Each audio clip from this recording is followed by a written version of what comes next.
Hey everybody, welcome back to my channel. I'm Natasha, the Unconventional Aussie, and in today's video I want to talk to you about how I spent my first 25th of December as a new Muslim.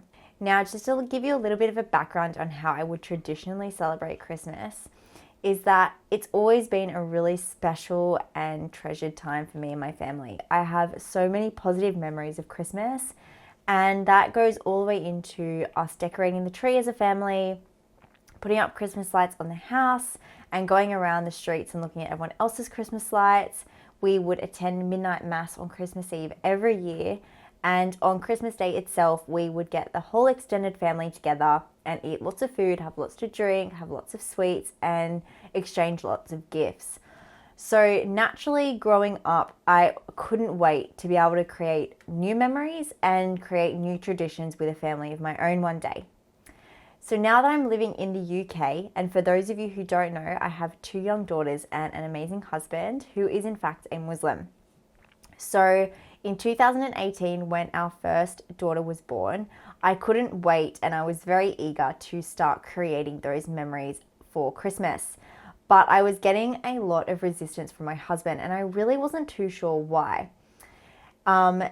And it wasn't up until really recently that he showed me a video on YouTube, and it was about the true meaning of Christmas. And I was shocked. I could not believe that all this time growing up until now pretty much, that I'd thought Christmas and the roots of Christmas were for Jesus' birthday.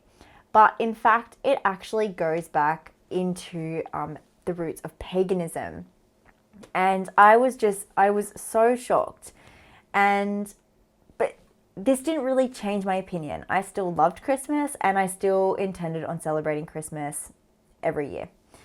So naturally, that kind of just got forgotten about, and it wasn't until I took my Shahada, which was this year in October, that the conversation got brought up again of Christmas is getting closer, so what will we be doing and how will we be celebrating it now that we are a family of Muslims? Oz was really understanding in the fact of I still very much wanted to celebrate it from a cultural perspective, because obviously that's what I grew up with, and being that I had so many positive memories around it, he understood that it would be really hard for me just to let go of and expect that much of me so soon into my journey in Islam.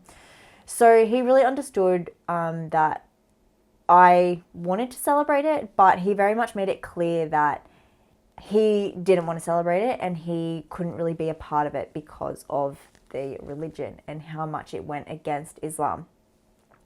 And as I mentioned before in the video, I didn't really understand why it went against Islam.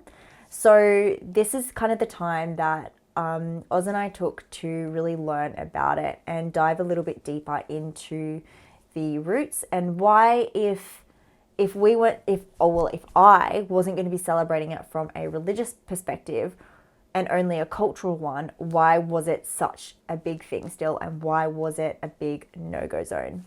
So it's a really controversial topic amongst Muslims, because I know some Muslims who quite happily celebrate Christmas because, again, they're not doing it from a religious aspect. It's purely cultural and they enjoy just joining in the festivity fun, and it's just a really nice time, especially in a Western country.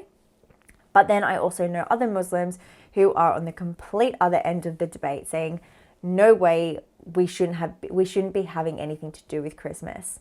Now, in saying that, that doesn't mean that we're disrespecting the Christian tradition. It just means that we have our faith, the Christians have theirs, and that's just it. It doesn't need to go in any more explanation than that. So as I mentioned before, Christmas was starting to get closer and closer, and I was still very much in the opinion of I'll be celebrating Christmas with or without Osman. And he really wanted to stress on me, especially as a new Muslim, why it was so important that I didn't celebrate it. As much as he understood why I wanted to, he really didn't want me to from a religious aspect. And so we actually rewatched that video, and I came into watching that video with a whole new perspective and a whole new outlook on it. And just to give you a brief summary of what I actually learnt in that video, because the video will explain it much better and I will link it below for you. So check it out and actually see what you think. But basically, bringing a tree into your home at that time of year stems from nothing revolving around Christianity, but actually from the winter solstice period, which occurs in the Northern Hemisphere. And if you don't know, during the winter solstice, it's dark pretty much 24 hours a day, and there is a lot of disease and a lot of death. And the only thing that seemed to survive the elements was the evergreen tree. So the people of that time used to cut down that tree, bring it into their homes, put lights on it, and they would make wreaths out of it and hang them on their doors as amulets, in hopes that this evergreen, which must have had in their eyes a life-giving force to protect them from the harsh winters. So that's just one aspect of it. And then briefly onto the date and where the date of Christmas actually came from. As a Christian, I always believed that the date of Christmas was to celebrate Jesus' birthday, and it is, but we actually know, based off of biblical scriptures, that it's not his birthday in December. So in the Bible, it tells us that when Jesus was born, the shepherds were out with their sheep in the fields, and that couldn't have been in winter. And December, where Jesus was born, is winter. So there's a little bit of a contradiction there. And additionally to that, we know that the date actually goes back to the Roman pagans and worshipping of the sun god, which fell on the 25th of December. So there are a lot of elements coming into this, and not only from a Christian perspective, but also from the pagan perspective. So as much as I wanted to convince myself and to convince Osman that we wouldn't be celebrating it from a religious perspective, it was purely cultural, we can't deny, whether we like it or not, we couldn't deny the fact that it is, and it will always be based on those religious events. So I'm not going to say that straight away I accepted the fact and was like, oh, okay, then we won't celebrate Christmas. Like, no, it did definitely take time, and it took a bit more research, and I watched, a few more videos which basically said the same thing, but it just kind of made me rethink about what I value more and what I place more importance on. And I needed to get a different perspective on this. So I actually called up my sister-in-law and had a chat with her about it, because I knew that I was going to get a really unbiased opinion. And she basically said to me, like, yeah, you can't celebrate it. It goes against everything that we as Muslims believe. And what she meant by this was, even though I was only doing Christmas from a cultural perspective, the religious connection shouldn't be ignored. Just because the general culture in certain countries has almost forgotten about the religious meaning of Christmas, it doesn't mean that Allah has too. Now, as Muslims, we don't celebrate the birth of any of the prophets, and the origins of the tree itself being divine is a connection to another belief system that we shouldn't be involving ourselves in, when you know that the belief itself is essentially committing shirk. And for those of you who don't know, shirk is placing divinity in anyone or anything other than Allah. And she then posed a question to me, and she said, why do you want to celebrate it? Why do you celebrate Christmas? If you're not celebrating it from a religious aspect, why do you celebrate it?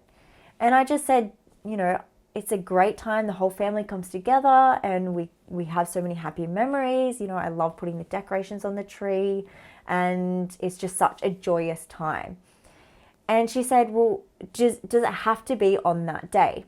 Why can't you pick up creating those traditions and making memories with your family? Why can't you just pick that idea up and move it to a day that is now suiting your new beliefs?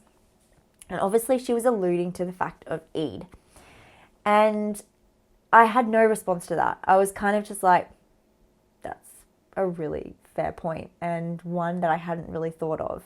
I was so worried about not being able to join in the festivities that I never really reflected on why it was important to me to begin with. And the reasons that it was important didn't have to be set to a specific day. I could do that every day of the year if I wanted to, but if I wanted to set it for a certain celebration, it's something that could easily be shifted. And as a bonus, there are 2 Eids a year, so I get to celebrate it twice a year, which is awesome. The stronger I got in my faith and the more connected I got with Allah, I knew in my heart that it wasn't the right thing that I should be doing, and I could convince myself otherwise, but I would just be lying to myself. And when Christmas Day actually came around, my friend messaged me because she was obviously under the impression that I would be really sad and I'd be really struggling not celebrating it. And she sent me a message and she was like, how are you getting on not celebrating Christmas? And funnily enough, I was fine. I was actually enjoying not having the stress of worrying about it and worrying about, running around the shops and trying to get everything sorted for this one day, and then the shop's closing. So everybody else is doing the same thing, and it's just such chaos and so manic. And I think what made it a little bit easier for me was this pandemic. I think it's been a bit of a blessing in disguise for me, in the sense that we couldn't go anywhere and we couldn't do anything even if we wanted to. We were on lockdown. So that made it a lot easier as a transition for me, that, even if we had plans, we wouldn't be able to fulfill those, just like everybody else. So long story short, I spent the 25th of December this year like any other day, and that was creating memories with my amazing family. We went to the park and we enjoyed the day just like any other day. We had a nice meal at the end of the day, and it was just like any other day for me. And I can't express how shocked I was to feel so okay about it. But I think I just got to the point where, like I said, I reflected and I realized what was more important, my beliefs or my wanting to celebrate, something for not even a religious aspect. So I hope this video helps. I know that I had a few people request it, coming from my perspective. So I hope it helps, and I will see you in my next video, inshallah.